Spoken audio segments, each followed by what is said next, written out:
Well, I like using documents. Documents are a big tool for me, even though human sources can be obviously very good as well because they can lead you to documents. But I look at campaign finance records, ethics reports, financial disclosures. All of those I find to be useful. And of course, legislation. You want to see exactly what the lawmakers are doing and why they're doing it. And then finally, I like to look at their correspondence with federal agencies. Those are available under the Freedom of Information Act by FOIAing the actual agencies. Depends. If I have a tip, I might ask for something in particular, but these agencies are so familiar with this particular request that a lot of times they will put a log of all the correspondence available from members of Congress online. And you can actually even just ask for the log. We'll have a very short description, and then from that log, pick the correspondence that you're looking for. So I often will start just by calling the FOIA office and asking them the best way to go about it because they're so familiar with this particular request. Yeah, I think reporters aren't doing it as often as I'd like to see them doing it. I mean, some of the really best reporters are regularly looking at these kinds of records. And there are sort of niche and kind of reporters who work for trade publications or smaller publications that will look, for example, at the lobbying reports regularly and write daily summaries of who's filing today or tomorrow or what are they lobbying on.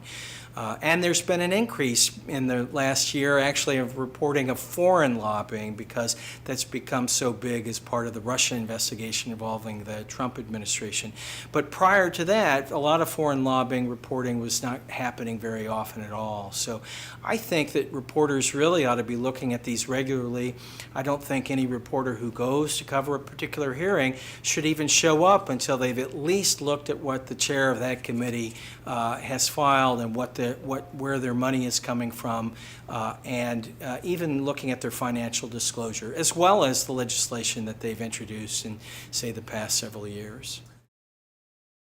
Yeah, well, I always advise that you should look at the source documents, but the Open Secrets has really become such a fact-based and reliable organization that you'll find that most of the major news organizations generally are comfortable with quoting them about summaries on amounts that have been given, especially if you're on a breaking deadline story.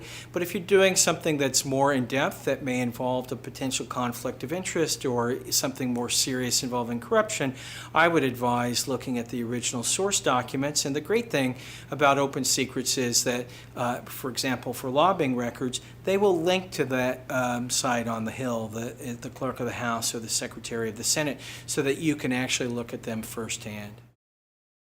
Yeah, it sort of depends on the story. I always learned that, documents can lead you to sources and sources can lead you to documents. And by that way, you build your case depending on what you're looking at and what you're investigating. But I do think that it's good to have a document to support whatever the source is telling you. I mean, even the great longtime investigative reporters like Bob Woodward will tell you that if you look at even his last book and you listen to him in his interviews, he's really pushed the documents even more than he ever has before. He's really good at developing sources and getting people to talk to him off the record, but he's also become really superb and also asking for those records that would support what they have to say. So if someone said they did something in a meeting at the White House, he's asking them for the memo that they might have written afterwards.